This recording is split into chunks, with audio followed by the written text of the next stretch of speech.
fala da Iniciativa Liberal. Estava a ver se Muito boa tarde, senhoras e senhores deputados, senhora Primeira-Ministra e senhora Ministra. Temos quórum, todos os grupos parlamentares estão representados. Vamos iniciar a nossa sessão. Peço aos senhores agentes de autoridade que abram as galerias ao público. Não há expediente para leitura.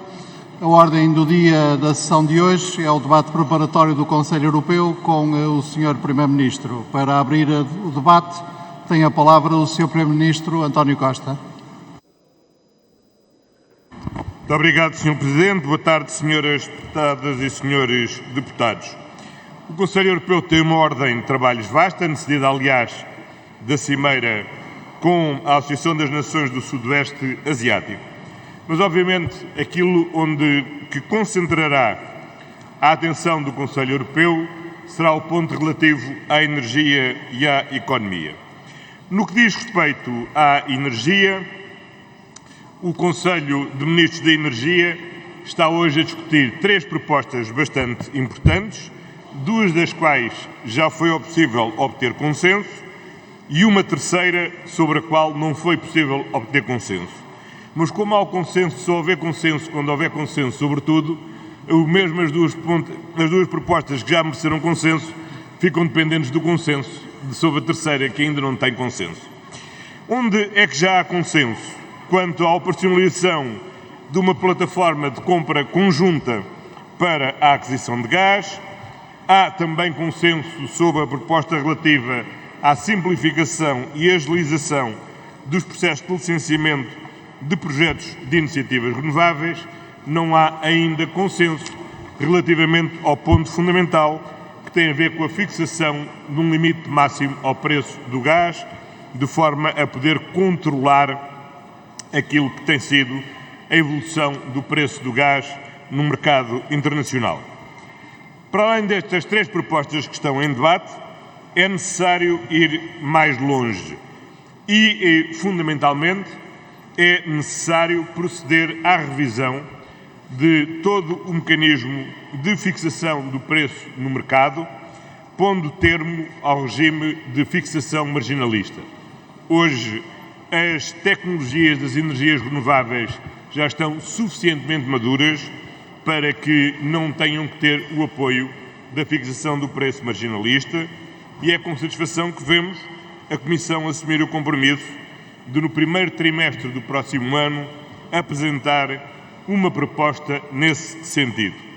Em qualquer caso, e enquanto a proposta surge e não surge, é debatida e não é debatida, gera e não gera consenso, é absolutamente essencial que Portugal e Espanha procedam desde já às negociações necessárias para a extensão da solução ibérica para depois de maio do próximo ano, visto que este mecanismo é o que tem permitido que, com mitigar o impacto da subida do preço do gás no preço de eletricidade, e desde 15 de junho até 30 de novembro, já permitiu poupar cerca de 360 milhões de euros relativamente à despesa que teria existido sem esse mecanismo. Obviamente, o debate sobre a energia é indissociável do debate sobre a situação económica e a inflação que estamos todos a enfrentar. Como sempre, para desafios à escala europeia é fundamental que haja respostas à escala europeia. É nesse sentido, aliás, que aponta de uma forma muito clara e ambiciosa a declaração apresentada pelos 9 países do sul da Europa que aprovaram há uma semana em Alicante.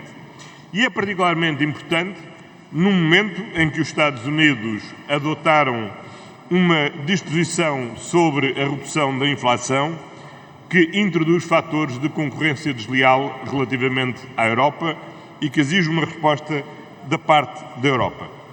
Como sempre temos dito, de uma forma pragmática e no curto prazo, nós devemos recorrer às disponibilidades já ainda existentes no quadro do Next Generation, dito de outro modo, no quadro dos planos de recuperação e resiliência de cada Estado-membro, para podermos ter uma resposta integral da Europa no apoio às suas empresas mais expostas à subida dos custos da energia.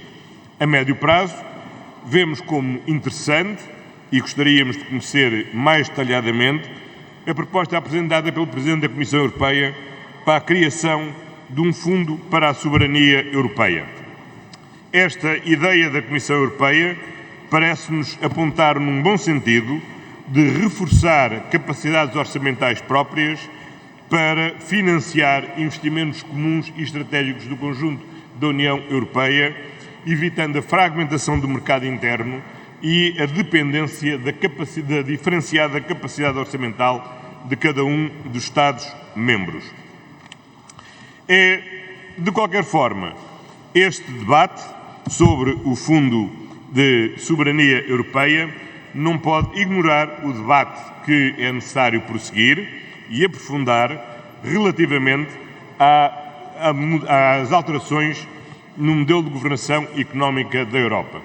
A proposta já apresentada pela Comissão, no sentido de haver novas modalidades relativas à redução da dívida, respeitando a diferenciação e com estratégias à medida de cada Estado-membro, vão no sentido claramente positivo, como vão no sentido positivo a identificação de que o critério fundamental deve ser o da despesa primária, o que permite, por um lado, que não seja tido em conta aquilo que é a evolução da despesa em função da variação da taxa de juro e permite também um ajustamento anticíclico com a não contabilização de despesas como as despesas com subsídios de desemprego, permitindo assim os estabilizadores automáticos da economia poderem funcionar de uma forma normal. Contudo, esta reforma para ser efetiva não pode prescindir, como temos insistido, quer do instrumento de estabilização permanente, com os bons resultados que hoje conhecemos da aplicação do SURE durante a crise do Covid, só temos a dizer que, não sendo as crises permanentes, o instrumento é permanente, tem de ser permanente, porque as crises são recorrentes, e, por outro lado, precisamos de ter um instrumento orçamental comum permanente, a exemplo do Next Generation, que permita fazer mais do que a mera correção das assimetrias, missão a que estão confiados os fundos estruturais. Em síntese, Sr. Presidente, Senhoras e Senhores Deputados, era o que eu gostaria de indicar sobre aquele que é os dois pontos fundamentais da agenda do Conselho Europeu desta semana. Muito obrigado.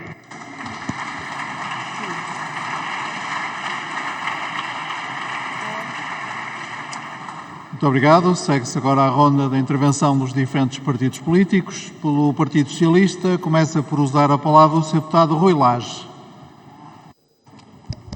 Obrigado, Sr. Presidente, Sr. Primeiro-Ministro, Sra. Ministra, Senhoras e Senhores Deputados. Hoje em dia, na Europa, todos os caminhos vão dar à energia, ou, em bom rigor, todos os tubos e todos os cabos, e, portanto, não é de espantar que no próximo Conselho Europeu haja um particular enfoque nos temas relacionados com a energia, que o Sr. Primeiro-Ministro aqui já enumerou. Mas do cardápio do Conselho Europeu faz também parte o debate acerca da capacidade do setor industrial europeu de se manter competitivo e de conseguir inovar e investir em tecnologias de futuro. E aqui entra, sem dúvida, o tema do hidrogénio verde, do hidrogénio descarbonizado. Nós sabemos que caminhamos para sociedades economias cada vez mais eletrificadas, mas a eletricidade não será suficiente para cobrir várias das necessidades de energia, nomeadamente na indústria pesada, na indústria química. Estima-se que o hidrogénio possa representar em 2050 cerca de 25% da energia mundial. E, portanto, há uma corrida global ao hidrogénio com investimentos avultadíssimos para acelerar soluções tecnológicas que ainda não estão, neste momento, aperfeiçoadas. A China lidera a corrida, é o maior produtor mundial de hidrogénio. Os EUA acabam de aprovar um pacote anti-inflação com benefícios fiscais muito robustos para a fileira do hidrogénio verde e, obviamente, a Europa não pode ficar para trás nesta geopolítica do hidrogénio que se está a desenhar. No rescaldo da Cimeira de Alicante, a Presidente da Comissão Europeia declarou que o hidrogénio é um fator de mudança na Europa e é uma peça central na transição para a neutralidade carbónica. No passado, com governos do Partido Socialista, Portugal fez opções vanguardistas, até mais do que reformistas, vanguardistas, no campo das renováveis e para isso teve, obviamente, que vencer o imobilismo, o ceticismo e o pessimismo de muitas vozes que criticavam na altura o PS de aventureirismo. Pois bem, estamos agora a colher os frutos desse aventureirismo. E nessa linha reformista e transformadora, porque sempre que é preciso rasgar horizontes para o futuro do país, o PS está cá, eu perguntava como é que o Sr. Primeiro-Ministro vê o papel de Portugal nessa geopolítica do hidrogénio e também, voltando atrás ao pacote anti-inflação dos Estados Unidos da América, que já referi, os EUA introduziram benefícios fiscais e ajudas estatais de monta em benefício, por exemplo, do setor automóvel, dos automóveis elétricos produzidos nas fábricas americanas, e aqui no velho continente está a acender um debate sobre se a UE deve ou não ir a jogo, se deve avançar com algum tipo de medidas proteccionistas ou se deve continuar a fazer finca-pé no sistema de comércio livre que tem vingado até à data. A verdade é que esse pacote de subsídios dos Estados Unidos da América são uma boa notícia para o mundo, porque significa que os Estados Unidos acordaram finalmente para a necessidade de avançar com a transição verde, mas podem não ser uma notícia assim tão boa para a indústria europeia e para a economia europeia. E uma vez que as relações transatlânticas também fazem parte da ordem de trabalhos do próximo Conselho Europeu, eu gostaria de ouvir o Sr. Primeiro-Ministro sobre a posição do Governo a este respeito. Muito obrigado.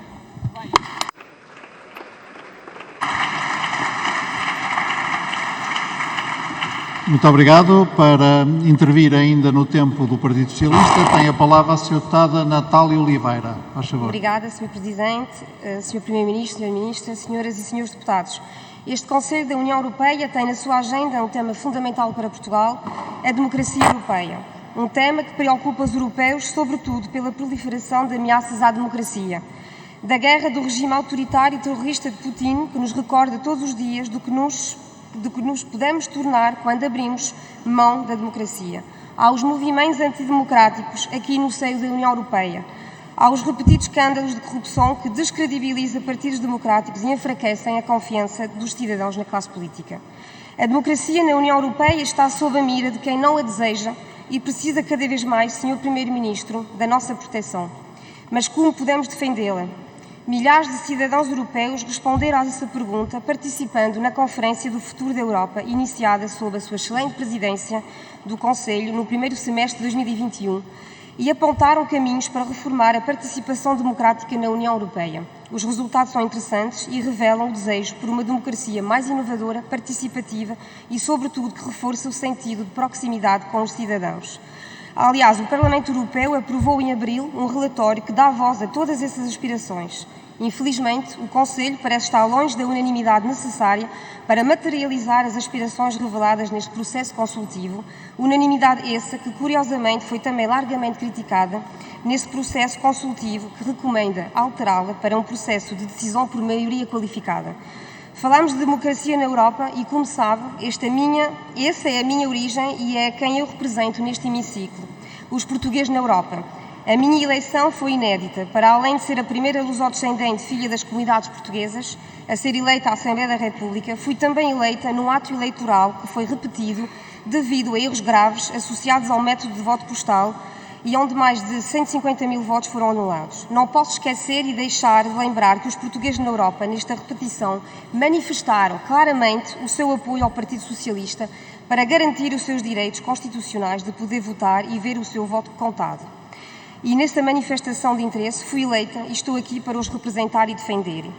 Por isso, neste meu mandato e na convicção de querer reforçar a democracia junto dos portugueses no estrangeiro, quero defender a necessidade de Portugal apoiar no Conselho da União Europeia os esforços para aprovar o relatório do Parlamento Europeu, incluindo as suas disposições de facilitar o voto eletrónico para as eleições europeias. Esta é uma das aspirações mais profundas de milhares de portugueses pela Europa, muitos deles que gostariam de poder ter exercício do seu direito de voto sem dificuldades. Existem vários bons exemplos e casos de sucesso na Europa. Gostaria, por isso, Sr. Primeiro-Ministro, de lhe perguntar qual posição que o Governo pretende adotar na negociação no Conselho da União Europeia sobre este tema, em defesa da democracia e do acesso facilitado ao voto eletrónico. Para concluir, dada a importância da nossa diáspora na Europa, acredito que Portugal deve ter um papel decisivo nesta negociação, mobilizando os restantes Estados-membros a aprovar este relatório tão importante para modernizar a democracia europeia, corresponder às expectativas participadas através da iniciativa da Conferência do Futuro da Europa, seja para os europeus que vivem em Portugal, seja para os portugueses que vivem no resto da Europa, neste momento em que tanto eles quanto ela, a democracia europeia, mais precisam de nós, disse.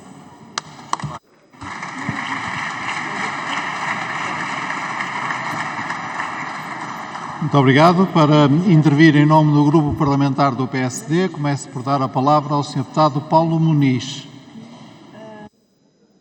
Muito obrigado, Sr. Presidente. Sr. Presidente, senhoras e senhores deputados, Sr. Primeiro-Ministro, Sra. Ministra. Sr. Primeiro-Ministro, nós fomos surpreendidos com notícias tristes em relação a um dos pilares institucionais da Europa em relação ao Parlamento Europeu e a este propósito começo por perguntar-lhe sobre a presença de um juiz português no Tribunal Europeu de Contas. Como sabe, o seu Governo tem defendido a miúdo a preponderância e a importância de haverem funcionários portugueses nas instituições europeias. Acontece que o Tribunal de Contas Europeu já teve um presidente português, o Sr. Conselheiro Vítor Caldeira, em 3 mandatos consecutivos. Ele foi, por acaso, posteriormente, presidente do Tribunal de Contas, que foi, por acaso, informado por Vossa Excelência por telefone da sua não recondução no cargo, depois de ter criticado a proposta do Governo para agilizar a contratação pública numa altura em que o país se preparava para receber fundos europeus.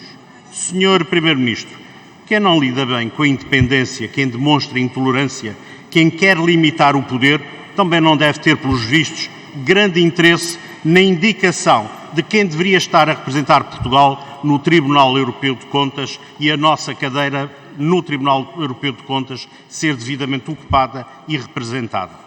E pergunto-lhe quando é que inicia o processo de indicação do nosso juiz, porque vão para 2 anos e ele não está presente. Fale ainda na Cimeira Energética e no tema da energia, como disse bem, é um dos temas fortes do próximo Conselho. Acontece que já percebemos que o gasoduto, inicialmente partilhado com gás e com hidrogênio, será só hidrogênio. É um projeto a médio prazo para 2030, é um projeto que irá ter os seus desenvolvimentos e que, portanto, eu queria centrar a minha intervenção em matéria energética nas interligações elétricas. Existem 3 interligações elétricas, como bem sabe, uma que está em curso no Golfo da Biscaia, mas que não se sabe o ponto de situação em concreto. A Sra. Ministra Espanhola da Energia disse que sabia que estava em curso, mas não sabia quando é que era a sua entrada em funcionamento. E existem 2 muito importantes pendentes através dos Pirineus. Houve a reunião que o Sr. Primeiro-Ministro participou, tripartida, com a presença da Sra. Presidente da Comissão, e o que eu lhe pergunto é, concreto e objetivamente, que compromissos foram assumidos, que datas para inícios de projetos, que financiamentos foram considerados, uma vez que, como se viu, houve já compromissos para o financiamento do gasoduto para o hidrogênio. Essa matéria do fornecimento elétrico eu também gostaria de relembrar que é fundamental Portugal diversificar nas suas interligações. E eu recordo que já o então Secretário de Estado da Energia, Jorge Seguro Sanches, disse perentoriamente que em 2018 a nossa ligação a Marrocos estaria operacional. A última informação da REN sobre essa matéria é que não tem qualquer plano em cima da mesa nesta matéria. Pergunto-lhe se vai ou não retomar a diversificação do fornecimento através deste projeto estruturante. Muito obrigado.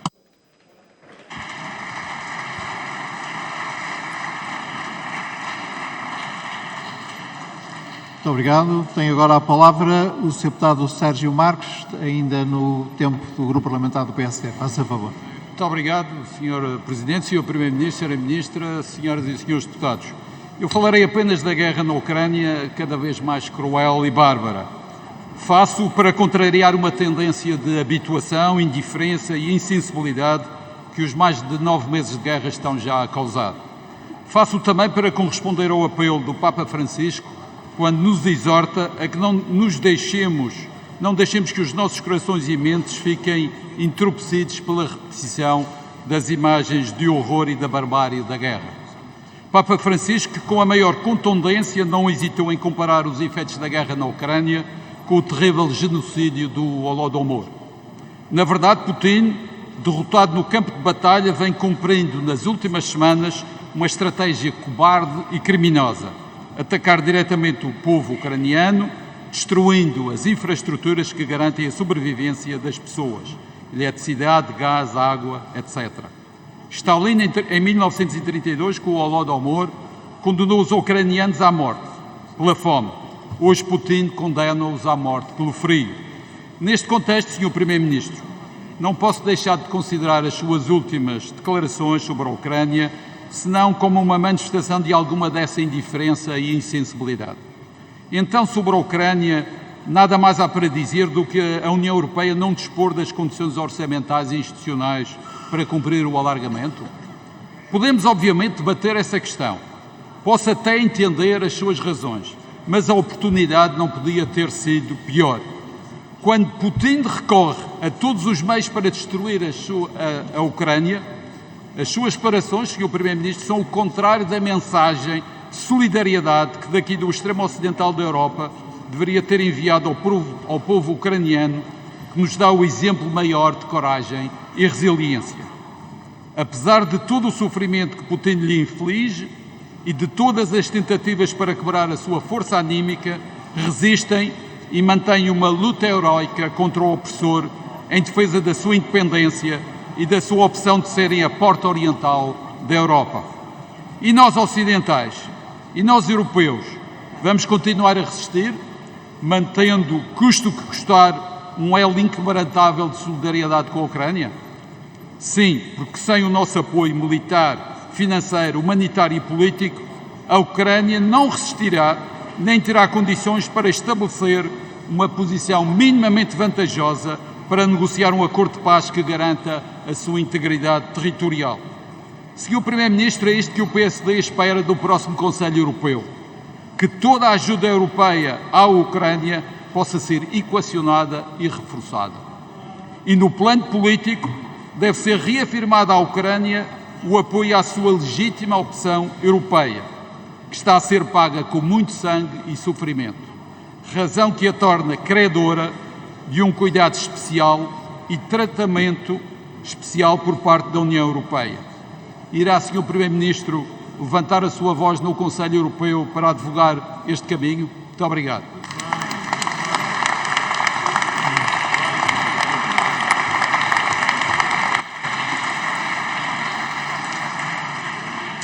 Muito obrigado. Para intervir em nome do Grupo Parlamentar do Chega, tem agora a palavra o Sr. Deputado André Ventura. Muito obrigado, Sr. Presidente. Sr. Primeiro-Ministro, a primeira questão que lhe faço tem que ver com a Europa, mas não é diretamente ligada com a Europa. Tem que ver com o Ministro que nos representa na Europa e nos negócios estrangeiros. Sabe o Sr. Primeiro-Ministro que à hora que falamos e durante os últimos dias, várias têm sido as suspeitas levantadas sobre a cobertura que o seu Ministro deu a vários dirigentes da Defesa, mas sobretudo ao antigo Diretor de Recursos de Defesa. O seu Ministro dos Negócios Estrangeiros foi por mim questionado neste Parlamento sobre se tinha alguma coisa a dizer à auditoria do Tribunal de Contas, que já então apontava suspeitas gravíssimas na conduta de alguns elementos da Defesa. Foi questionado em comissão sobre isso e disse que tudo tinha sido salvaguardado, que não havia nenhum motivo para desconfiar desse dirigente e de outros. Os episódios dos últimos dias não nos deixam mais tranquilidade. A detenção de Alberto Coelho, como de outros, lançam sobre a Defesa um desprestígio enorme, por culpa do seu Ministro dos Negócios Estrangeiros. E o seu Primeiro-Ministro, que aliás foi triplo ou quadruplamente cauteloso sobre esta matéria, não passou esse comportamento ao seu Ministro dos Negócios Estrangeiros, que insistiu aqui no Parlamento, conforme pode ser consultado na ata da Comissão de Defesa e na ata da discussão em plenário.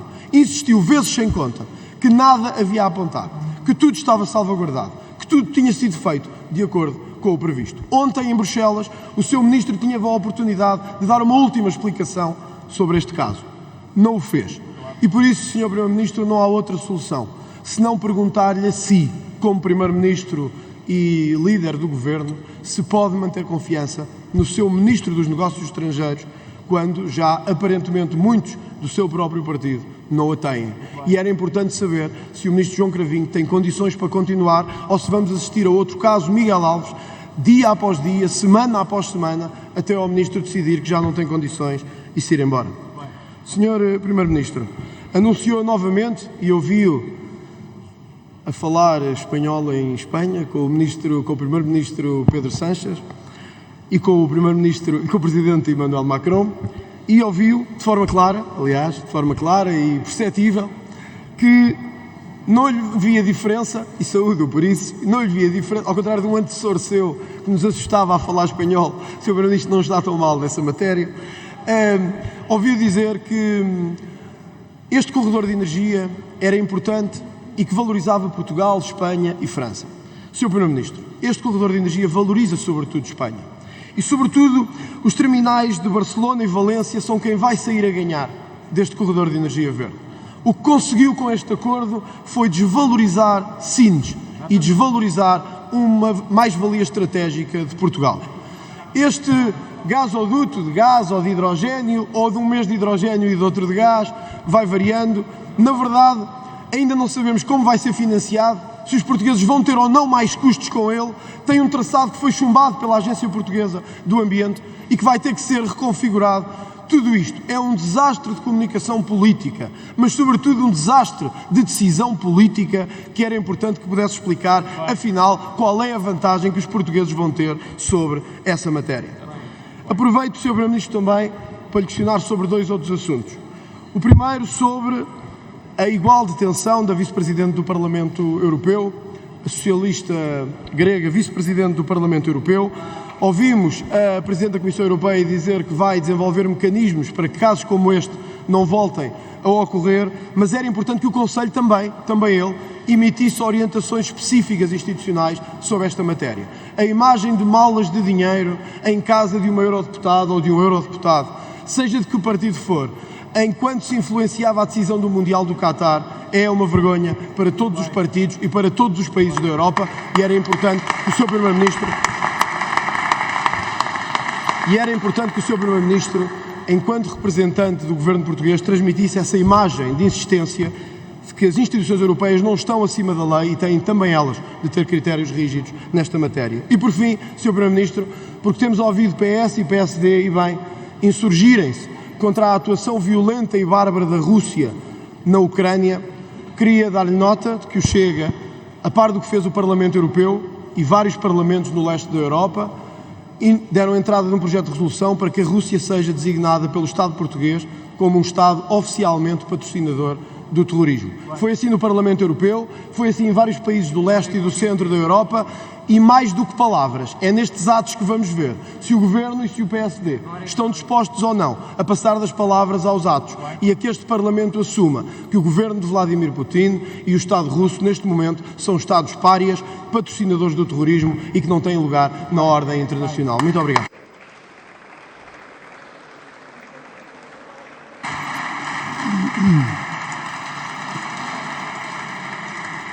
Muito obrigado. Para intervir em nome do Grupo Parlamentar da Iniciativa Liberal, tem a palavra o Sr. Deputado Bernardo Blanco.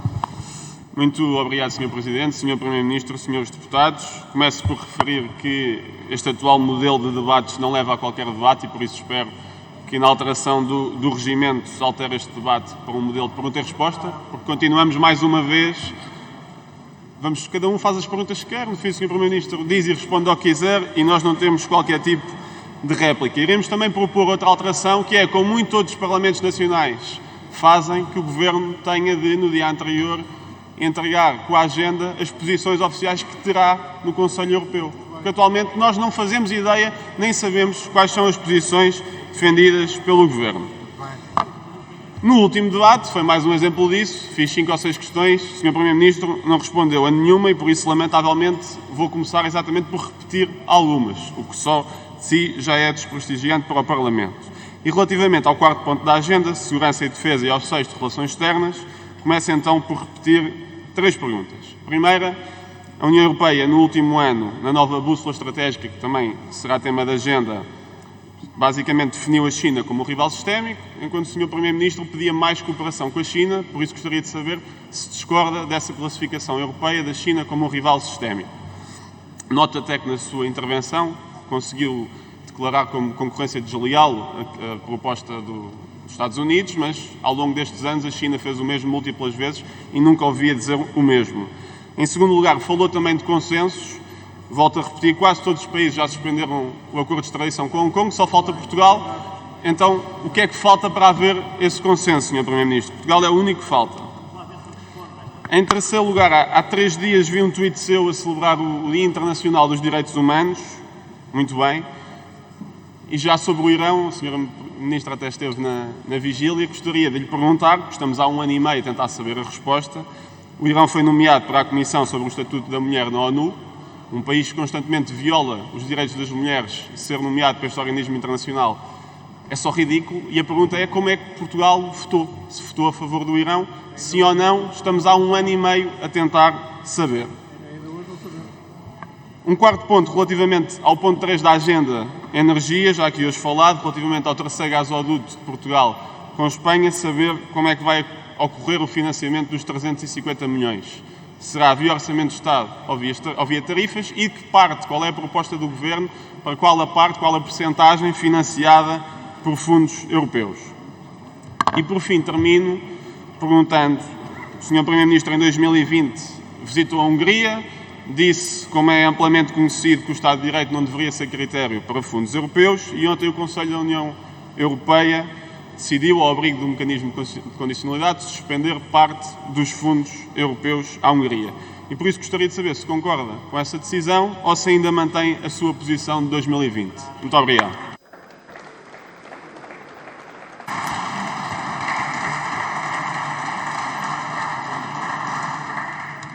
Muito obrigado. Para intervir em nome do Grupo Parlamentar do PCP, tem a palavra o Sr. Deputado Bruno Dias. Muito obrigado, Sr. Presidente, Srs. Deputados, Sr. Primeiro-Ministro, Sra. Ministra.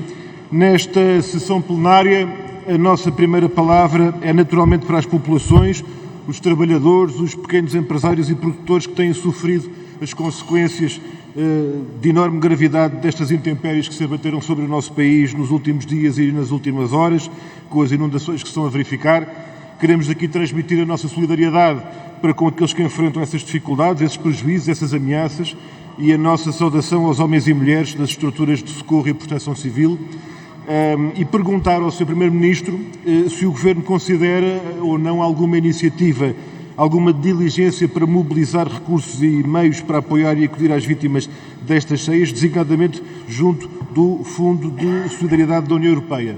Se há iniciativas que possam ser consideradas nesse contexto, já até nesta resposta mais imediata.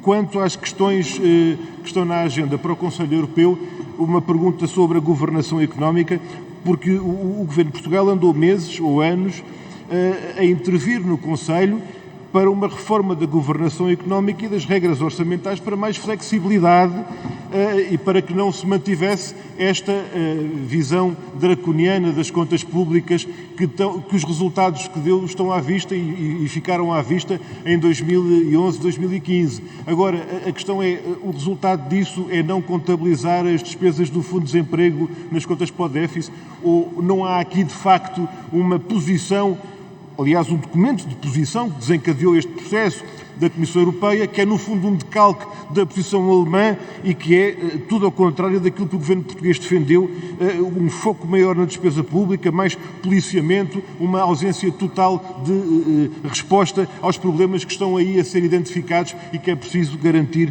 no contexto das opções políticas. Quanto às questões de energia, as medidas que têm vindo a ser seguidas na União Europeia, bem sofridas são, relativamente a esta matéria e mesmo esse portentoso mecanismo ibérico, estão muito longe de responder à verdadeira dimensão e gravidade do problema. Os milhões de euros de poupança que o Sr. Primeiro-Ministro refere são fundamentalmente no mercado grossista e depois o que as populações enfrentam é uma fatura insuportável e os grupos económicos a acumular lucros de milhares de milhões de euros. E não se pode ignorar a necessidade incontornável de regular de forma efetiva os preços e impedir esta escalada de preços enquanto se discute cenários para 2030 e 2050. Vai continuar nesta senda de tudo fazer para não deixar tocados os interesses do poder económico, sacrificando o interesse nacional e as condições de vida do povo? E para terminar, sobre a questão também de segurança do abastecimento, não podemos deixar de fazer esta pergunta. O que é feito dos resultados da investigação anunciada sobre a explosão que destruiu o gasoduto Nord Stream no abastecimento da Alemanha? É que a última vez que ouvimos falar do assunto foi quando um deputado do Parlamento Europeu, ex-ministro dos Negócios Estrangeiros da Polónia, agradeceu aos Estados Unidos aquela operação, depois anunciaram uma investigação muito rigorosa e nunca mais falou do assunto. Portanto, não há informações nenhumas, Sr. Primeiro-Ministro, ou há informações que não se pode saber.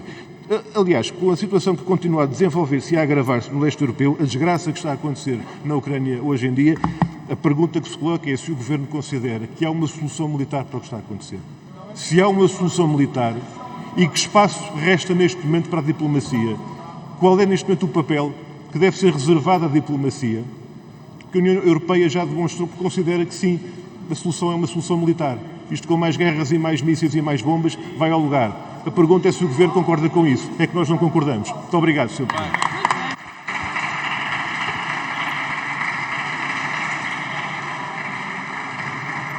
Muito obrigado. Para intervir em nome do Grupo Parlamentar do Bloco de Esquerda, tem agora a palavra a Sra. Deputada Mariana Mortágua. Muito obrigada, Sr. Presidente. Sr. Primeiro-Ministro, vai ficando muito claro que o Qatar utilizou esta competição mundial para lavar a sua imagem manchada por sucessivas violações dos direitos humanos. Há hoje consequências criminais dessa tentativa, a detenção da Vice-Presidente do Parlamento Europeu é uma dessas consequências criminais, mas também há consequências políticas que devem ser retiradas. E nós mantemos a nossa posição de que é lamentável que Portugal tenha participado nesse processo de legitimação do regime do Qatar, com presenças oficiais, nomeadamente do Primeiro-Ministro, no Qatar, mas também através da oposição de eurodeputados do PS e do PSD às condenações às violações dos direitos humanos em votos no Parlamento Europeu. Em segundo lugar, este caso também nos recorda que as instituições europeias, que tudo decidem com muito pouco escrutínio, não estão imunes à corrupção, muito pelo contrário. Este caso é muito chocante, mas é preciso dizer que o lobby se transformou num negócio no Parlamento Europeu e na Comissão Europeia. Há centenas de ex-eurodeputados que trabalham hoje no negócio do lobby. Temos também outros exemplos. A decisão incompreensível de colocar um acionista de empresas fósseis a ser conselheiro da Comissão Europeia para políticas ambientais. Há dúvidas sobre a relação entre a Comissão Europeia e as farmacêuticas que forneceram vacinas à Europa. E por isso eu pergunto-lhe, Sr. Primeiro-Ministro, o que é que vai defender quando temos um risco máximo de corrupção e escrutínio mínimo, o que é que vai defender no Conselho Europeu sobre esta matéria?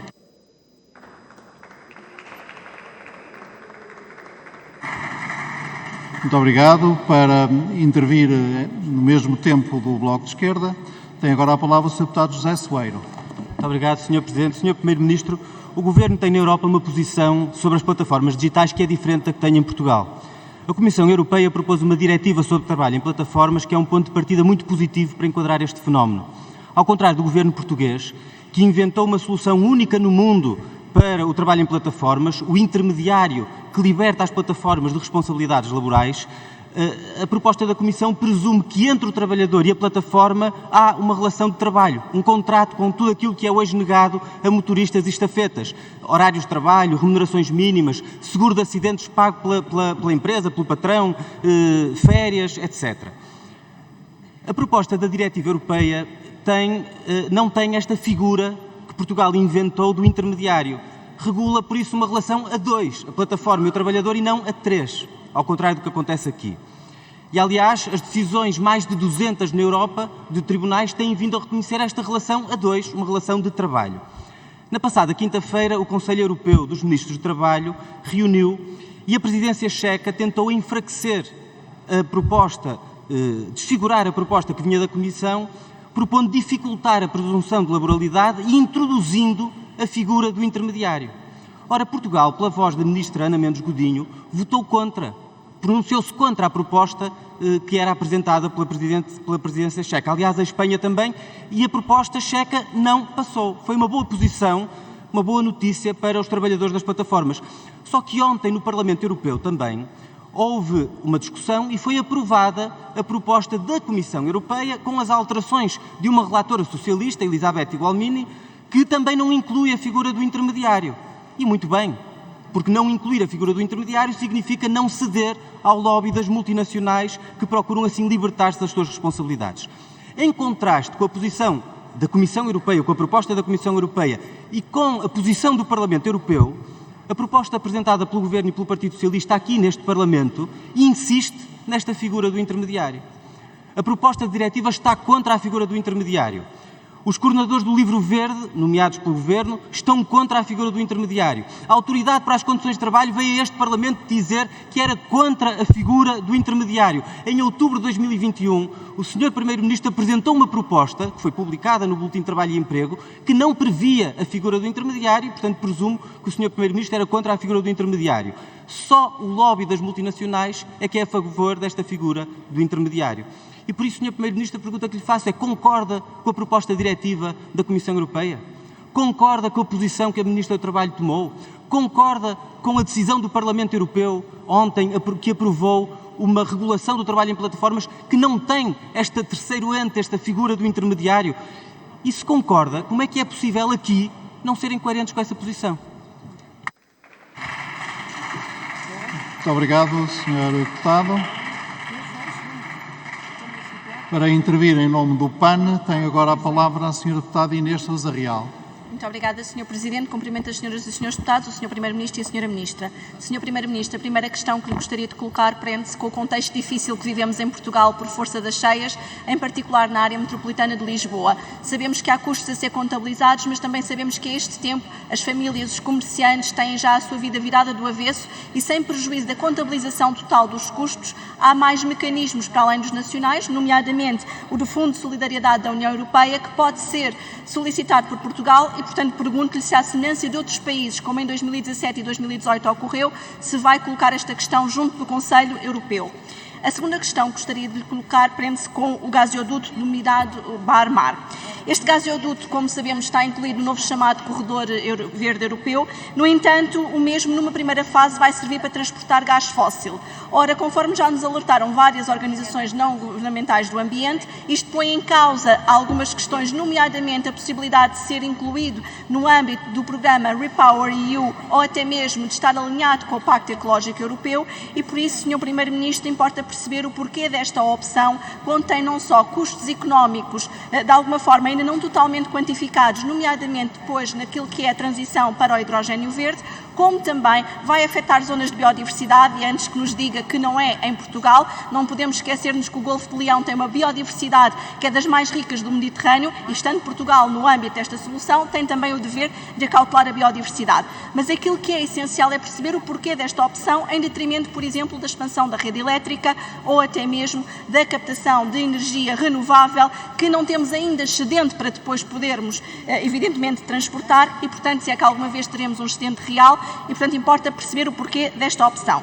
E, por último, a nossa questão prende-se com o ecocídio que está a acontecer na Rússia. Não nos podemos esquecer que, por força desta guerra, já houve um elevado número de biodiversidade que acabou por desaparecer. Falamos de 6 milhões de animais selvagens mortos em todo o território ucraniano, 50 mil golfinhos mortos no Mar Negro, falamos de milhares de hectares de solos férteis contaminados com substâncias nocivas e de milhões de hectares de floresta ardida, pelo que, para além da tragédia que assolou a população ucraniana, há também aqui um crime de ecocídio que o povo ucraniano já tem vindo a reivindicar. E por isso pergunto-lhe se Portugal vai defender junto do Conselho Europeu esta avaliação que a Ucrânia está a pedir do ponto de vista do impacto ambiental da guerra, a somar, evidentemente, à necessária recuperação e socioeconómica e humanitária que o país carece.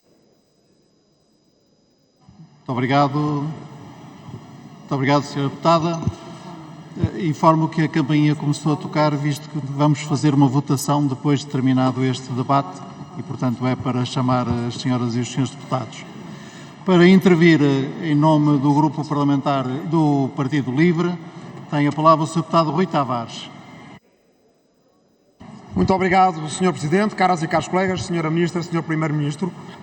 Não nos iludamos, na ordem de trabalhos pode estar a energia, pode estar as relações entre a União Europeia e a ASEAN, mas aquilo de que o Sr. Primeiro-Ministro e os seus homólogos vão falar à margem das reuniões é do escândalo de corrupção no Parlamento Europeu. E é bom que assim seja. É bom que este seja assunto de debate e que toda a gente tenha consciência que a credibilidade que o Parlamento Europeu demorou décadas a ganhar e ganhou bem, porque as resoluções do Parlamento Europeu sobre direitos humanos, sobre Estado de Direito, sobre anticorrupção, são sempre das mais avançadas e que mais moça criam nos regimes de países terceiros, e é por isso que eles, pelos vistos, pretendem infiltrar as instituições europeias para que essas resoluções causem menos moça. Se elas fossem irrelevantes, ninguém se preocuparia.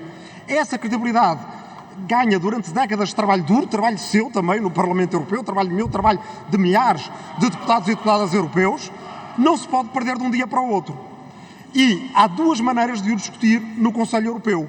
Uma é de alguns dos seus homólogos, cujo nome nem vou citar, porque há bancadas aqui que ficam logo muito nervosas, porque são os seus corruptos de estimação, que ainda na semana passada bloqueavam o dinheiro para a Ucrânia, mas deixavam passar fundos europeus para o seu genro, que é um dos mais ricos do seu país, e que ao contrário do que pensam, não é do rouba mais faz, porque a economia daquele país vai crescer 4 vezes menos do que a portuguesa, a inflação está em 22% e a inflação dos bens alimentícios em 45%. A outra maneira, esses acolhem de braços abertos o que aconteceu, porque é uma maneira de aproveitar-se da perda de credibilidade do Parlamento Europeu. Há outra maneira, que é a maneira séria de encarar de frente este problema. E passa por 2 elementos essenciais. A União Europeia precisa de uma agência de investigação própria. Não podemos estar dependentes de que a polícia belga investiga um caso como este, mas poderia não investigar e ter outras prioridades. Segundo aspecto, estes crimes a ser provado que são crimes, não são crimes gregos, ou italianos, ou belgas. São crimes europeus. São aquilo que, noutras entidades jurídicas, seriam considerados crimes federais. E, portanto, evidentemente, tem que ter um enquadramento penal igual. Porque o que já aconteceu no passado, e eu lembro-me de casos semelhantes, é que um dos acusados, mesmo que sejam provados os mesmos factos, apanha uma pena de prisão, porque segundo a lei nacional ele a deve apanhar, e outro não apanha nenhuma porque o crime não está tipificado na sua lei nacional. Portanto, não tenhamos ilusões. A União Europeia decide para uma parte do mundo, é uma superpotência regulatória e decide para um mercado interno de 500 milhões de consumidores. Os lobbies estão em cima disso, os atores externos estão em cima disso e, portanto, evidentemente, não podemos olhar com inocência para o que se passa em Bruxelas. É essencial saber qual é a posição do governo português sobre esse tema e com que meios e com que propostas. Eu peço desculpa, Sr. Presidente, e já terminei, mas é absolutamente impossível. Uma coisa são apartes, que são regimentais. Outra coisa é simplesmente criar uma nuvem de decibéis que nos impede até de ouvir aquilo que nós próprios dizemos. Portanto, não é possível e, portanto, faço disto uma interpelação à mesa sobre a condução da ordem dos trabalhos. Em meu entender, é também responsabilidade da mesa, quando já não são à parte, mas é apenas o tentar impedir alguém de falar, que a mesa intervenha, porque não é de facto prático nem possível uma pessoa intervir nestes termos. Muito obrigado.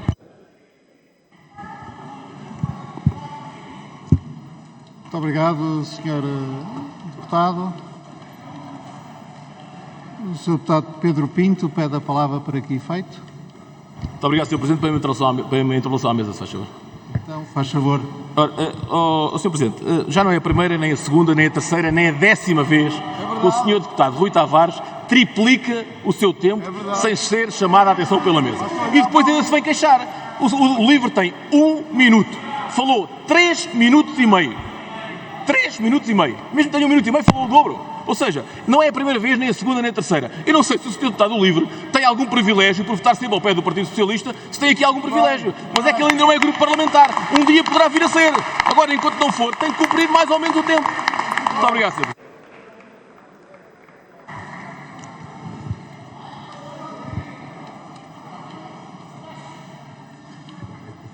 Muito obrigado, Sr. Deputado. Como o Sr. Deputado pode ver, olhando para o quadro, o próprio grupo parlamentar do Chega também beneficia regularmente de tempo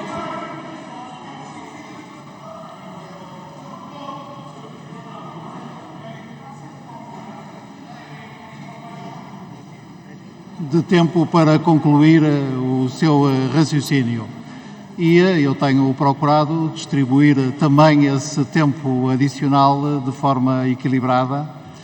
Evidentemente que quanto menos se interromper o orador que está no uso da palavra, melhores condições tem esse orador de concluir o seu raciocínio no tempo que lhe está destinado. E eu farei isto sempre que verificar que alguém, deputados ou grupo parlamentar mesmo, tenta, por interrupções constantes e sistemáticas, impedir outrem de falar, usarei eu da minha capacidade de dirigir os trabalhos para garantir a esse outrem o tempo a que tem direito para fazer as intervenções a que tem direito.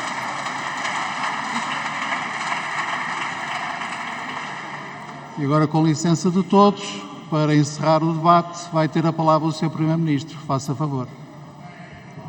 Muito obrigado, Sr. Presidente. Muito obrigado, senhoras e senhores deputados. O Sr. Deputado Rui Lage, e depois acompanhado pelo Sr. Deputado André Ventura, Paulo Menezes e Inês Sousa Real, manifestaram sua preocupação sobre o tema do corredor verde da energia. Em primeiro lugar, para ficar claro, o que estava em causa neste momento de desbloquear era a ligação gasífera, visto que as ligações elétricas estão reconhecidas como projetos de interesse comum, estão calendarizadas, estão em projeto, estão em obra e, portanto, sobre essas não estavam em dúvidas, não estão em dúvidas e não estarão em dúvidas. Relativamente à gasífera, havia efetivamente um bloqueio da França.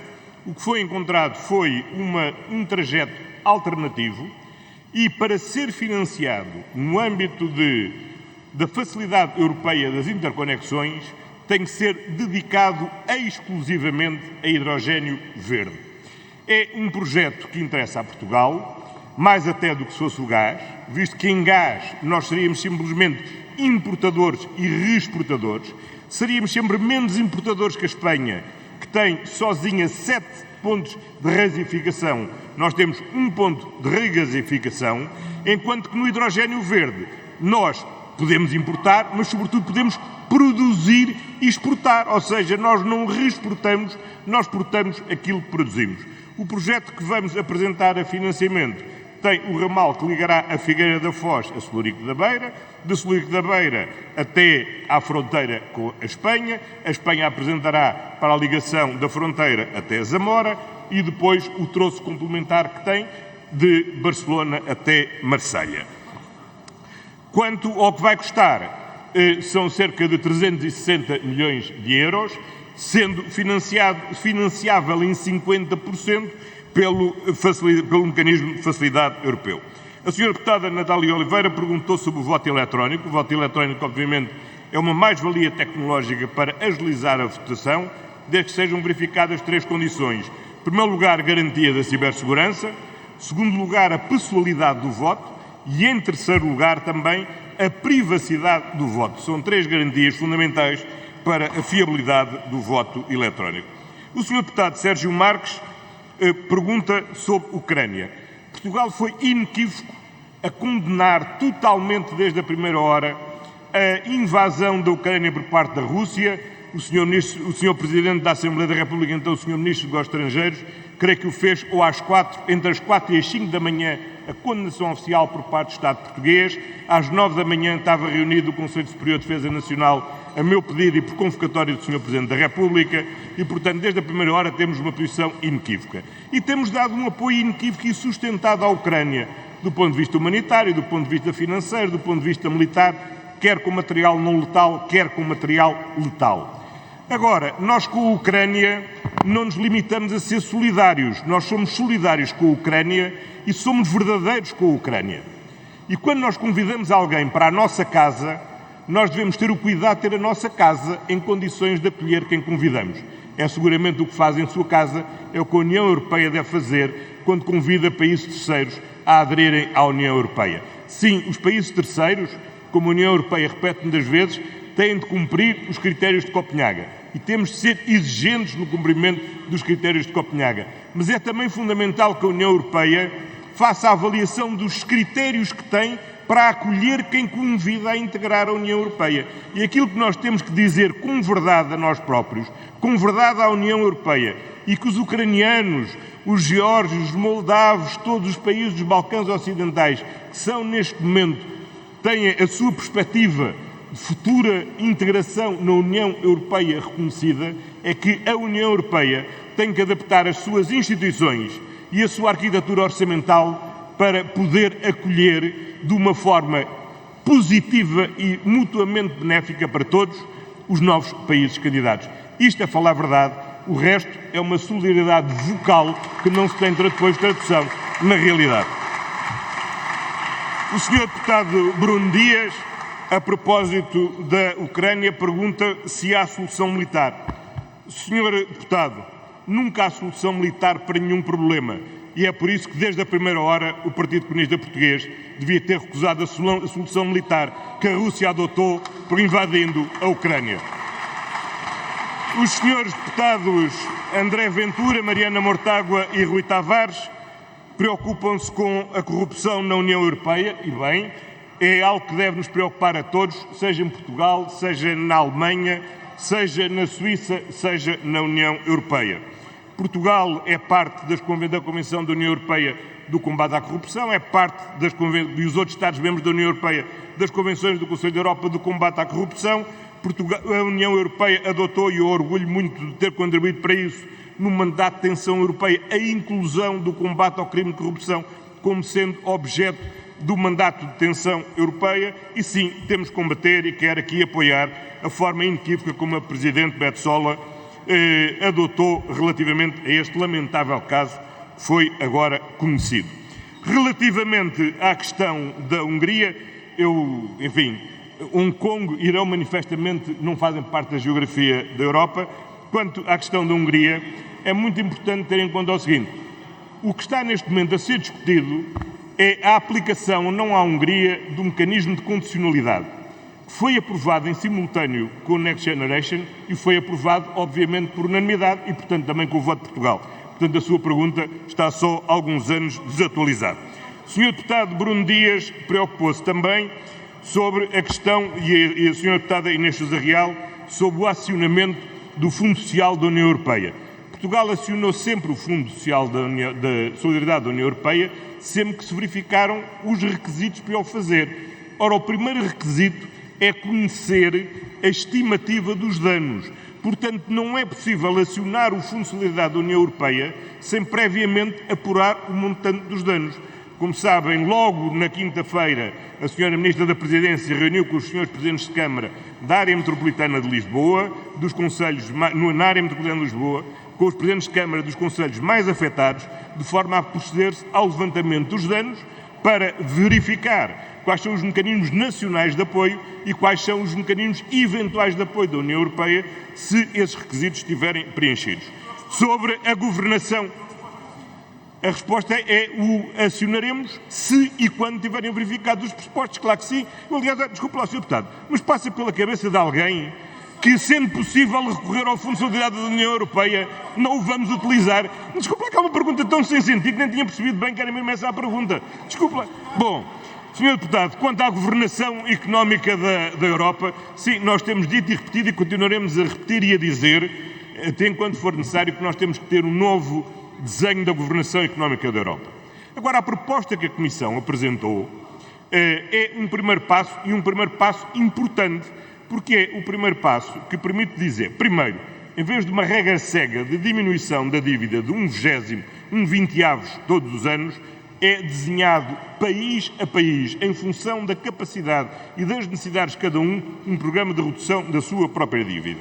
Em segundo lugar, o critério essencial passa a ser o da despesa líquida. Ora, a despesa líquida tem dupla vantagem. Primeiro, não contabiliza algo que nós não controlamos, que é a variação do custo da dívida em função da evolução dos juros da dívida. Segundo lugar, não contabiliza despesas como aquelas resultantes dos subsídios de desemprego, o que permite, e convém não desvalorizar, que os estabilizadores automáticos possam funcionar em caso de crise económica.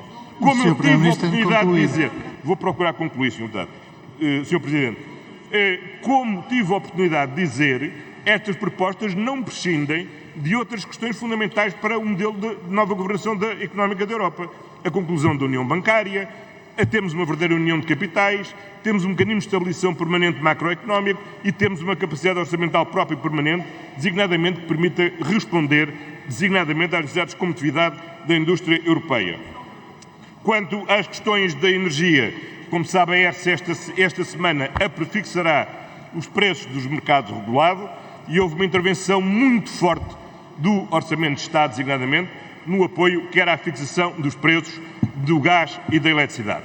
Por fim, Sr. Presidente, permita-me só responder ao Sr. Deputado José Soeiro sobre a questão das plataformas. Em primeiro lugar, a posição do Governo português resulta, desde logo, da proposta de lei que o Governo português apresentou aqui sobre a agenda do trabalho digno.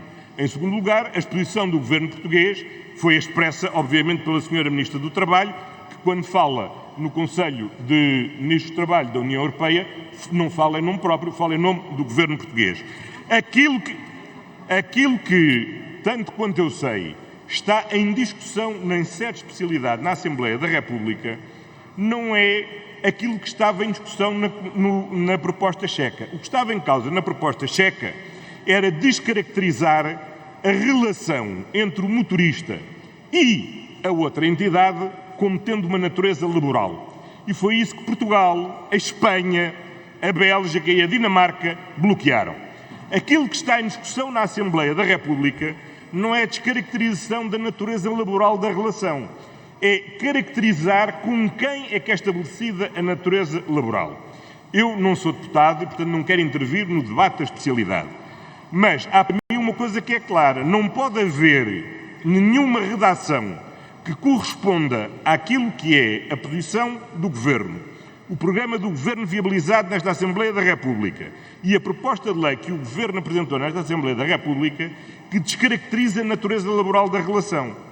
Eu admito que, tecnicamente, robusteça a proteção dessa natureza laboral, prevendo que essa natureza se mantém, ainda que haja um intermediário entre o motorista e a plataforma, e que nessa circunstância há uma responsabilidade solidária da plataforma e do intermediário relativamente ao seu trabalhador motorista.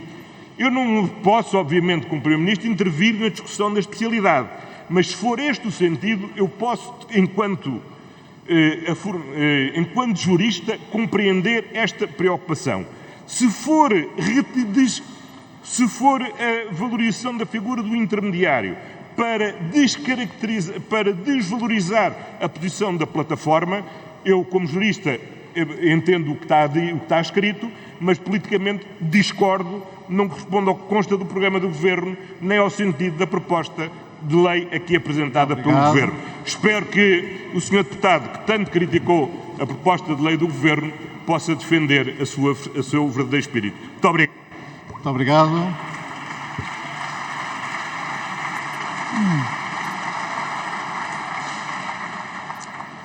Concluído este ponto de ordem do dia, despedimos-nos do Sr. Primeiro-Ministro e da Sra. Ministra e vamos prosseguir com os nossos trabalhos. Foi aprovado hoje de manhã, foi-me apresentado o parecer da primeira Comissão sobre o recurso apresentado pelo Grupo Parlamentar do PSD da minha decisão de não admissão do seu projeto de resolução número 311/15. O parecer foi distribuído por todos os senhores deputados e todos os grupos parlamentares concordaram em que o recurso fosse votado agora. Portanto, vamos iniciar o período de verificação de quórum, depois haverá um período para intervenções daqueles que entenderem fazer intervenções e depois votaremos o recurso. A mesa está bem ciente de que vários senhores deputados não podem estar presentes por razões que lhes são estranhas, desde aeroportos encerrados até estradas por transitar, mas temos quórum para proceder a esta votação e assim cumprir o regimento.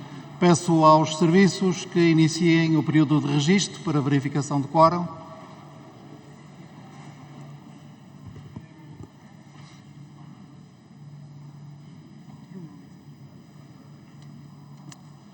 Peço aos senhores deputados que procedam ao registro.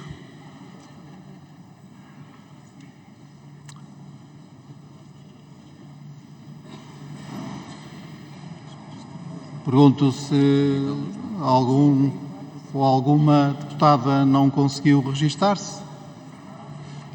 Peço então aos serviços que publicitem o resultado da verificação de quórum.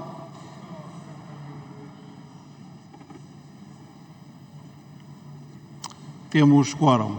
O regimento determina que o parecer seja lido. Julgo que temos cumprido isso lendo só a parte conclusiva do parecer e, portanto, peço ao Sr. Deputado e o Sérgio Sousa Pinto. Não me consegui escrever, Sr. Presidente, não me consegui escrever. Muito obrigado. Muito obrigado, está registado. O mesmo acontece com o Sr. Deputado Luís Capolas Santos. Pergunto se mais alguma deputada ou deputado já está registado. Muito bem. Então, eu próprio lerei a parte conclusiva do parecer. Muito bem. A parte conclusiva do parecer da primeira comissão é a seguinte: a inconstitucionalidade é clara e manifesta, pelo que nos termos regimentais não assiste razão ao grupo parlamentar do PSD. O único desfecho decorrente da Constituição da Lei da Jurisprudência ou da não admissão do projeto de resolução número 301/15 do PSD. Não estão, em suma, cumpridos os requisitos formais de admissibilidade previstos na Constituição. Abre-se agora um período para os grupos parlamentares intervirem, se desejarem. Pelo grupo parlamentar do PSD tem a palavra o Sr. Deputado Pinto Moreira. Faça favor. Muito obrigado, Sr. Presidente. Senhoras e senhores deputados, reiteramos a nossa absoluta convicção quanto à constitucionalidade do projeto de resolução que o PSD apresentou atinente ao referendo sobre a eutanásia. E permita-me fazer uma reprise muito breve da nossa argumentação. Não há, manifestamente, repetição da mesma iniciativa na mesma sessão legislativa. Primeiro, porque não há identidade subjetiva, estamos a falar de partidos políticos proponentes diferenciados. Não há identidade objetiva ou material, porque as propostas são materialmente e substancialmente diferentes. E, em terceiro lugar, o efeito prescritivo de cada uma das propostas, seja a do Chega de Julho, seja a do PSD de agora, são também diferenciados. E, por isso, somos do entendimento de que deveria ter sido dada a voz ao povo português para decidir em consciência sobre esta matéria que é, efetivamente, de consciência individual de cada um dos portugueses. E devo, por último, dizer que a decisão da primeira comissão estriba-se num aresto do Tribunal Constitucional que foi proferido relativamente a duas propostas idênticas e iguais, relativamente apresentadas na mesma ação legislativa pelo mesmo partido político no que respeita à interrupção voluntária da gravidez, e as duas perguntas que foram apreciadas nesse mesmo aresto do Tribunal Constitucional eram exatamente iguais, objetiva e materialmente e substancialmente iguais, e para que não fiquem dúvidas, eu vou lê-las. Primeira pergunta: concorda com a despenalização da interrupção voluntária da gravidez se realizada por opção da mulher nos primeiras 10 semanas em estabelecimento de saúde legalmente autorizado? Esta foi uma pergunta. A segunda pergunta: concorda que deixe-se constituir crime o aborto realizado nas primeiras 10 semanas de gravidez com o consentimento da mulher em estabelecimento legal de saúde? A diferença foi a substituição de aborto por interrupção voluntária da gravidez. Foi sobre estas duas questões em concreto, iguais, que o Tribunal Constitucional se pronunciou. E, por último, Sr. Presidente, para terminar, permita-me que hoje dizer que tivemos hoje uma nuance muito significativa e de enorme leitura política. É que o principal partido que saltou logo, em primeira instância, a defender a inconstitucionalidade do projeto de resolução do PSD, hoje, em sede de primeira comissão, absteve-se. No recurso do PSD. Eu só posso tirar uma conclusão. Ou foi um arrufo no casamento de conveniência com o Partido Socialista, ou então foi manifestamente um ato de arrependimento desse mesmo partido, do Chega. E há uma razão substantiva. Ou é, de facto, vergonha do Chega de, nesta circunstância concreta, estar aliado ao Chega, ao Partido Socialista, ou, naturalmente, é um sentimento de vergonha por não dar a voz ao povo português. Muito obrigado, Sr. Presidente.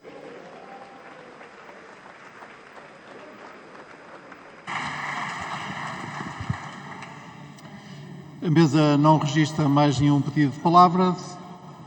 Registra. O Sr. Deputado André Ventura, pelo Chega. Faz favor. Obrigado, Sr. Presidente. O Chega não iria participar neste procedimento, mas, dadas as palavras amáveis do nosso colega deputado do PSD, o Chega não podia deixar de fazer esta análise. Eu vou tentar repetir pela milésima vez, a ver se desta vez fica claro como água de que é que estamos a falar. O Chega traz a esta Câmara, em junho, uma proposta de referendo. Nesse dia, Sr. Presidente e Srs. Deputados, as notícias foram estas para o país ouvir. Chega propõe referendo à eutanásia. Deputados do PSD pressionam Mota Pinto com referendo à eutanásia. Mas Rio diz, há um referendo e uma proposta, vamos dar liberdade de voto. Vocês não brinquem comigo. Podemos brincar com muita coisa. Agora, isto foi dito pelo vosso líder. Vamos lá ver ainda se nos entendemos. É que aqui é o mesmo líder, não é outro, é o mesmo. Agora, é o mesmo partido, é os mesmos deputados. E dizem uma coisa em junho e outra agora. Vamos lá ver se nos entendemos.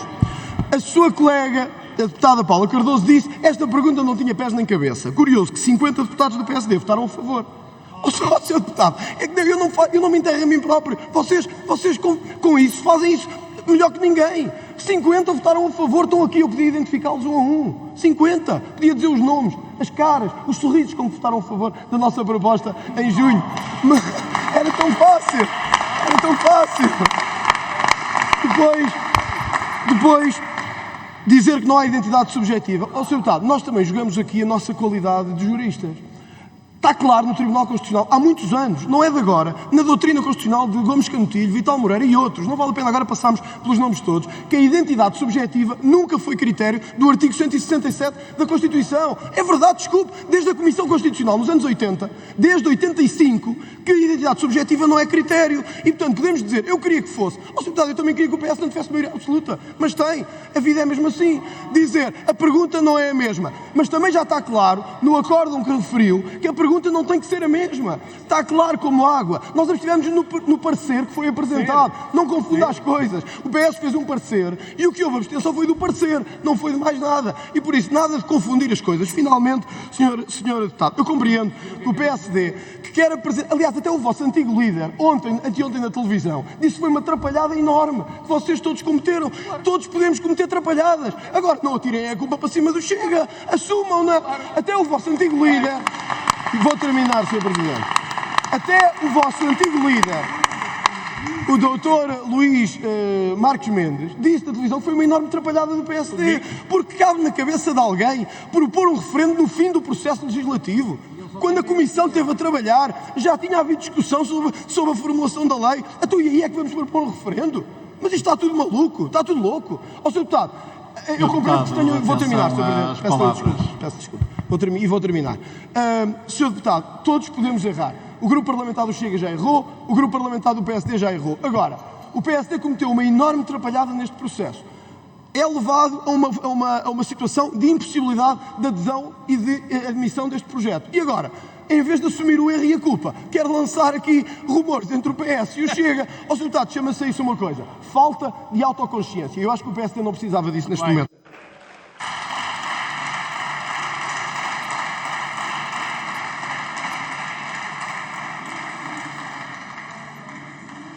Está inscrito para intervir o Sr. Deputado Pedro Filipe Soares, do Bloco de Esquerda. O Sr. Deputado Pinto Moreira quer fazer uma interpelação à mesa? Então, por favor, à mesa, senão fico com ciúmes. Interpele-me a mim. Sr. Presidente, se me conceder então, é muito simples, Sr. Presidente. Eu gostaria apenas que o Sr. Presidente transmitisse a esta Câmara qual foi o sentido de voto de cada um dos participantes na primeira comissão. Muito obrigado, Sr. Presidente.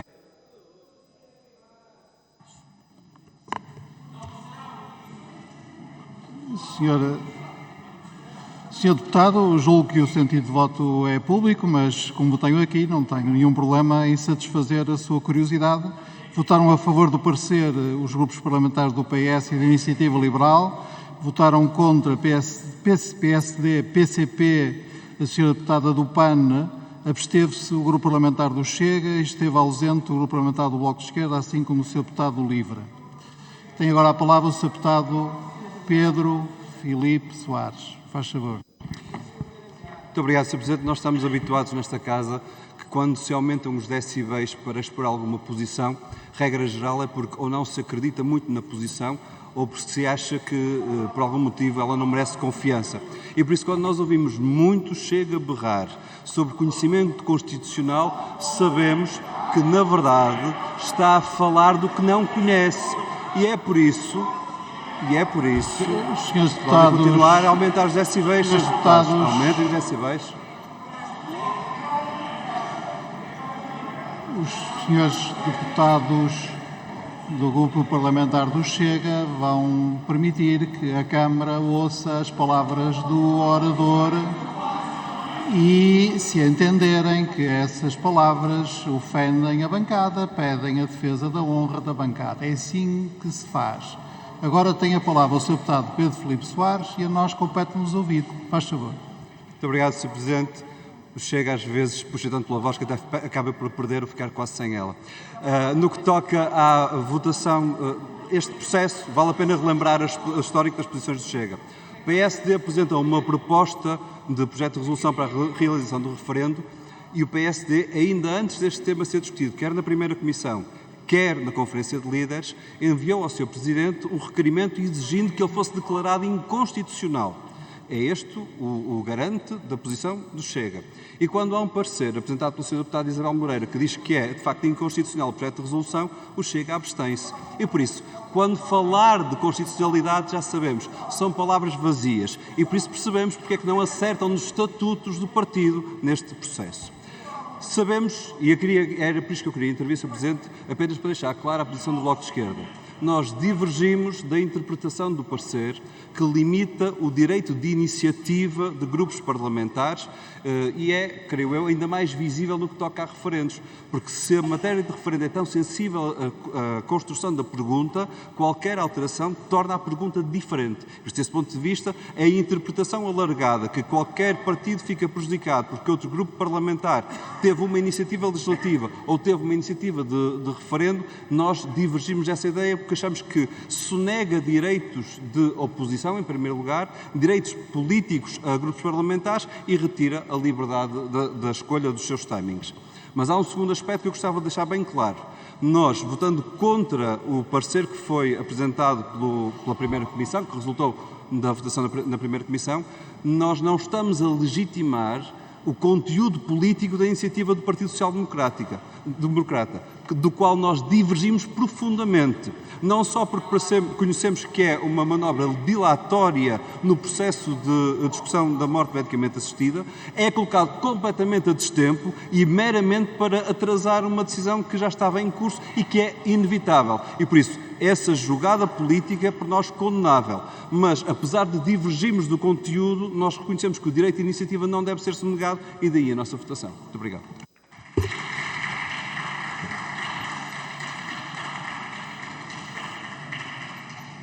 Muito obrigado. O Sr. Deputado André Ventura pede a palavra para que efeito. Com uma interpelação à mesa, Sr. Presidente. Faça favor. Apenas para dizer o seguinte, Sr. Presidente. Há pouco o Sr. Presidente interrompeu-me porque eu disse que estamos todos malucos. O Sr. Deputado Pedro Filipe Soares disse que estávamos a berrar aqui desta bancada e o Sr. Presidente achou que nós devíamos usar a defesa da honra. Quer dizer, ou há um critério ou não há. Agora, se não houver, diga-nos já que não há. Se isto for para ser luta livre, é luta livre. Se é para ser aberto, é aberto. Agora, não pode ter dois critérios. Não pode ter dois critérios. Pode ter dois critérios. Não pode Eu uso uma expressão que o Sr. Deputado que retirei imediatamente, que foi estamos todos malucos ou não, e o Sr. Presidente disse, chame-lhe a atenção, que não deve usar expressões, e o Sr. Deputado Pedro Soares diz, berraram uma bancada. O Sr. Presidente diz, usem a defesa da honra. Ó Sr. Presidente, eu sei que eles não foram à primeira comissão hoje e sei que são em menor número, mas não é o serem em menor número que tiram direitos à bancada do Chega. De resto, eu peço que volte a citar ao deputado Pedro Filipe Soares, eu sei que é difícil perceber a diferença entre parecer e recurso. É muito diferente, eu sei que tem que pensar um bocadinho, faça esse esforço um dia e pense um bocado.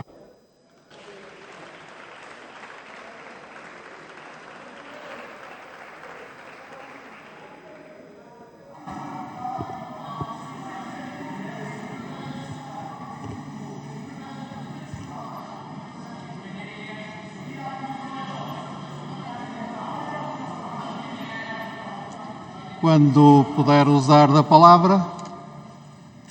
Em resposta à interpelação, o que eu tenho a dizer, vou dizê-lo desta maneira. Aristóteles distinguia entre o que era a substância e o que era do acidente. Dizer a alguém que está a falar alto demais refere-se a um acidente. Usar expressões como aquelas que o Sr. Deputado estava a usar quando eu lhe chamei a atenção por esse facto e o Sr. Deputado corrigiu de imediato, é uma qualificação da ordem da substância. E essa diferença aristotélica deve ser tida em conta também na forma como nós organizamos os nossos trabalhos. Queria fazer uma pequena precisão. Eu não decidi da não admissão do recurso do projeto de resolução apresentado pelo PSD, a requerimento seja de quem for. Não é isso que pertence às minhas responsabilidades regimentais. Eu tenho a responsabilidade de assegurar o cumprimento da Constituição e do regimento. Tenho também a responsabilidade de ter em conta a nota de admissibilidade técnica que os serviços jurídicos da Assembleia preparam em relação a qualquer projeto e me enviam. E, quando tenho dúvidas, tenho um órgão muito importante que posso e devo consultar, chamado Conferência de Líderes. E depois a decisão é minha, em função da interpretação que eu faço dos meus deveres, em particular dos deveres de garantir que propostas inconstitucionais não sejam discutidas na Assembleia da República. Tem agora a palavra o Sr. Deputado Pedro Delgado Alves para intervir em nome do Partido Socialista. Muito obrigado, Sr. Presidente. Muito telegraficamente, há apenas 4 questões que se poderiam focar sobre este tema, mas apenas uma releva. Se o Grupo Parlamentar do PSD, efetivamente, queria que se tivesse realizado um referendo sobre esta matéria, a forma de o fazer não é esta, era tê-lo votado favoravelmente em junho. Se o Grupo Parlamentar do PSD, depois de não ter votado favoravelmente um referendo em junho, queria que ele fosse colocado em cima da agenda para poder ser discutido, poder ser apreciado com o tempo, teve 3 oportunidades antes do Orçamento de Estado, quando foram fechadas as versões do diploma, para colocar a questão. Teve oportunidades depois do Orçamento de Estado, quando pela primeira vez a matéria chegou a estar agendada na primeira comissão. E, portanto, seguramente não é 3 dias antes da votação que este tema se colocaria. Portanto, o que nos sobra, verdadeiramente, é apenas e estritamente uma questão de interpretação da norma constitucional, da qual até podemos discordar, até podemos achar que ela vai longe demais, até podemos achar que ela inibe excessivamente os direitos dos grupos parlamentares, que pode ser desnecessária ou pode ser desrazoável quando as sessões legislativas são muito grandes, mas o que é facto é que quem tem que interpretar esta norma, num caso em tudo idêntico a este, já o fez no passado. E fez precisamente a propósito de uma questão de uma pergunta do referendo, de forma claríssima, e deu nota que uma iniciativa deste teor seria inconstitucional. E, portanto, sobra-nos, no fundo, uma questão.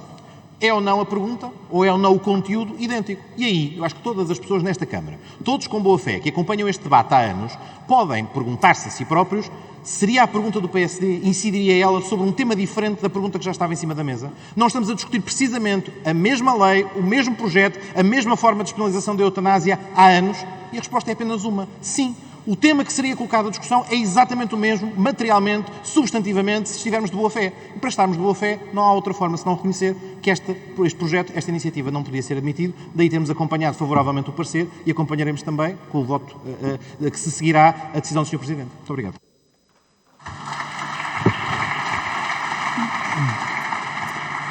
Tenho agora a palavra a Sra. Deputada Paula Santos para intervir em nome do PCP. Muito obrigada, Sr. Presidente. Eu gostaria de abordar 2 questões relativamente ao parecer da Comissão de Assuntos Constitucionais. Uma primeira questão, aliás, já nós tivemos a oportunidade de o abordar, a questão de se saber o facto de haver já ter havido uma iniciativa de uma força política rejeitada, se essa força política está ou não impedida de apresentar uma iniciativa do mesmo teor. Nós entendemos que este elemento não pode condicionar nem deve limitar a capacidade de iniciativa política por parte dos partidos e consideramos que seria, de facto, uma limitação relativamente a esse aspecto.